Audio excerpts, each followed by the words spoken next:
How to find purpose when you are feeling lost.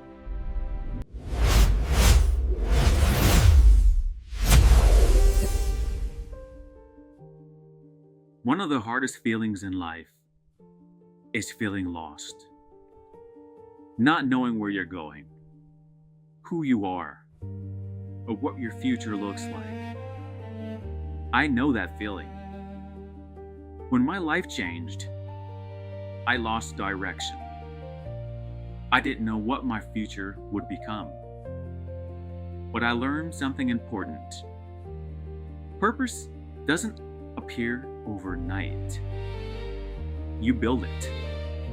You build it through discipline, through growth, through becoming someone stronger.